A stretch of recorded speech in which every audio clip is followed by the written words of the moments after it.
In the number line, we know that 0 endorses centrality. From there, we either move towards the positive side of it or we move towards the negative side of it. And I think perhaps more often than not, we all have said to ourselves that I'm at crossroads of life.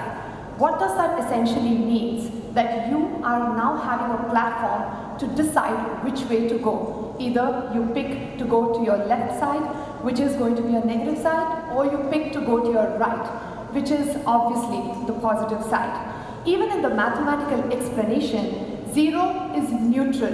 That means that it is a balance between the positivity and the negativity.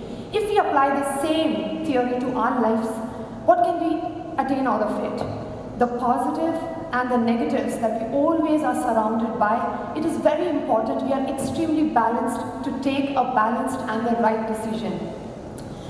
And of course, I come from a background of fashion, like I was introduced, and everybody has a different 0, and because of their various experiences in life. And for that, I would like to add that you never judge a person because of their 0s, and you never compare yourself to anybody because of your 0s.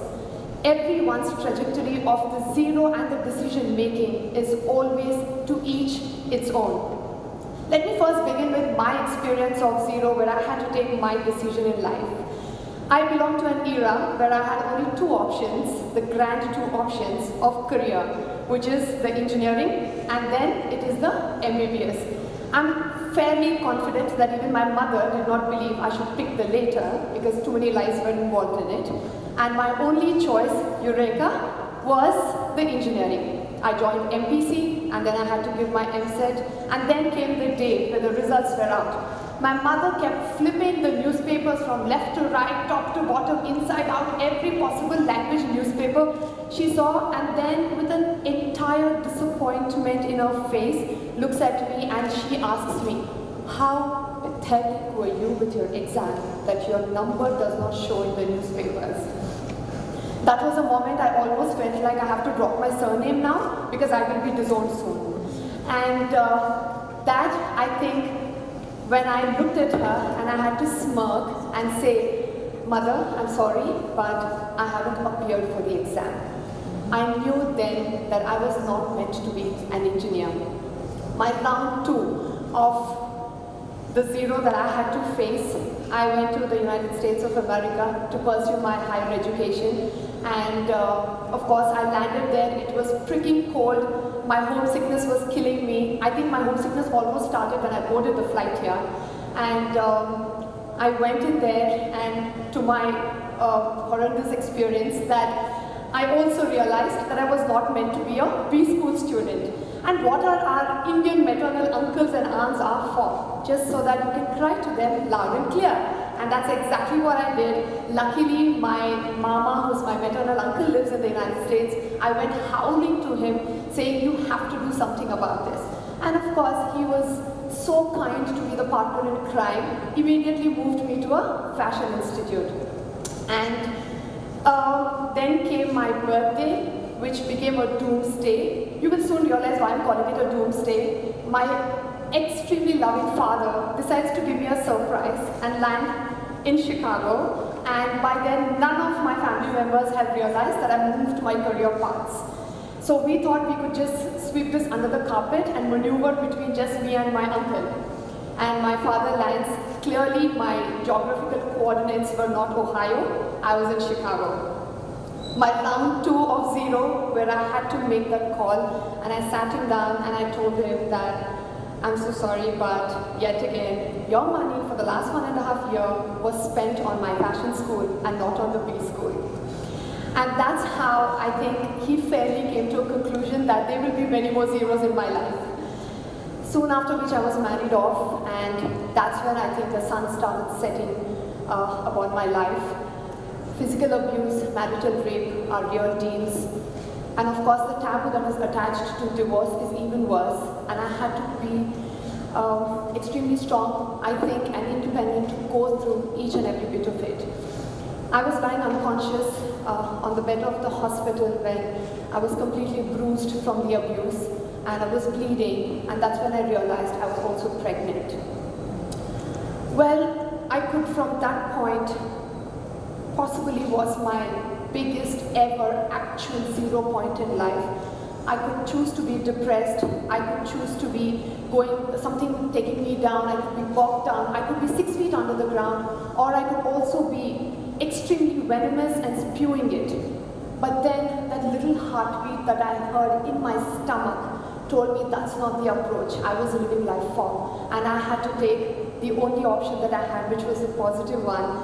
And that's when I started my brand, Divya Reddy, which again got shut down because everybody kept telling that I was a young mother with literally a 3-month-old baby in my arms, and I could not do it because it emotionally is very taxing, and they also told me that I did not have enough resources, and I was not having enough work experience in the industry because I just was a graduate and I did not carry any of those resources that are, I think, typically required to be where it demands.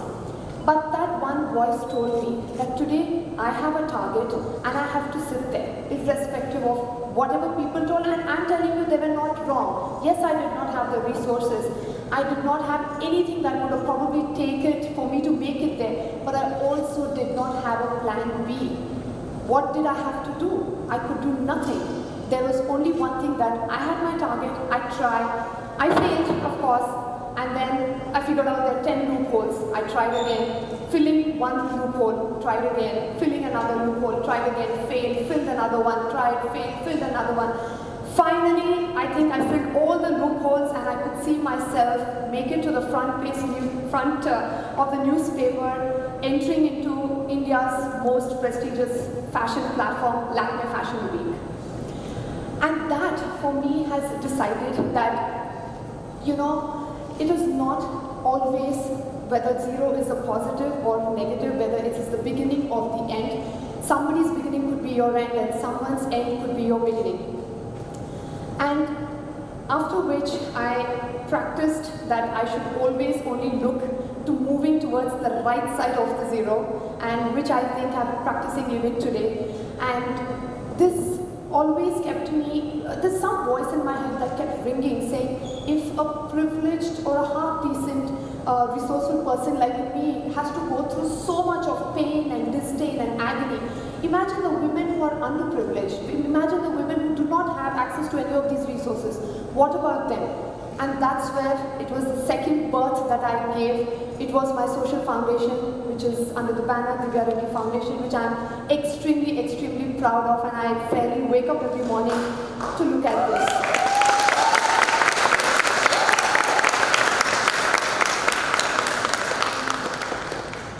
Divya Reddy Foundation, I've created a platform where we create sustainable businesses for oppressed women. So I'm not going to be the person to sermon saying you have to act this way, you have to act that way, make your life this, wake up at so and so time, be disciplined, etc., etc. But I told them, here is my card, that's my number, it's on 24/7. Call me when you decide to change your life from zero to the positive side. Then you know who to get in touch with. And post which, my first project was in the prisons of Chenchalguda jail, where I worked with lifetime imprisoned women. They're all at the special prisons in Telangana. And we've deployed a team where we've upskilled them, trained them, and started giving them a platform to create clothing, which we obviously sold at very exclusive exhibitions across the nation, and the proceedings were given back to them. This was not just about the money that they have received, this is the pride that they took, this is the respect that they gained, and of course, more than anything, it is the hope. Because these were the women who were completely rejected by the society, and they needed to have that one particular finger probably which somebody needs to lend, with which they can hold and swim back into life. If we do not do that, I was only thinking that it's so much more easier to resort back to crime. Somebody needs to let go of the past, let go of the negativity, let go of the minus ones, and be at zero, only to proceed to the plus ones. Of course, I slept very peacefully after I've delivered the first paycheck to them, And that's when I think my greed has shot up. I felt like, okay, I'm working with these 200 women, but this is not sufficing. Yes, I slept peacefully, but it was only for a day. Then I had 364 more nights to sleep. So I said, I'm going to pick up more work, and that's when I started picking up more and more work to create businesses. We work with SHGs, which are self-help group, and we create livelihood for them. So yes, I belong to the school of thought that I would like to teach how to fish, and more than probably, feed fish, because when I know I'm teaching you how to fish, you're going to cook it, and then we serve the meal together and relish it, right? So that's the school of thought I come from, or perhaps I have believed in. There was an interview that I gave, perhaps my first interview, where I was okay to let go of my taboos and speak about my experiences and my journey of life. And that was an interview I gave to a radio jockey, and he asked me, why did you not speak when you were going through so much pain? I told him, because you did not ask. I screamed in pain, in agony, and so do so many other women, but we don't listen. When somebody is not listening, it is not about the person who's not speaking or screaming. It's us who need to listen, and that's how you solve the issues. In these darkest of the darkest times, I think the one lesson that I have learned, and I've always repeated, is we live in very unfortunate times, and the pain that we go through is relevant only when we are relevant. And that's when I decided to pull up the socks and tell I must be relevant. So will my pain, and so will I be able to help as many women or as many youth as possible in this journey of life. And then came one of the interviews where somebody asked me, and I think that question kept multiplying, because many more people asked me post that, and they all asked me, didn't you ever feel the sense of revenge? Didn't you ever feel the sense of vendetta? And yes, of course, I'm a human being, we all go through that. But then, that's exactly when I decided, right? All the perpetrators, irrespective of their caste, creed, gender, color, and the demographics, any perpetrator cannot go scot-free. That is the reason I want to financially make these women independent, so that they don't have to succumb because of financial dependency to any perpetrator. And my friends, that is my revenge plan. Thank you.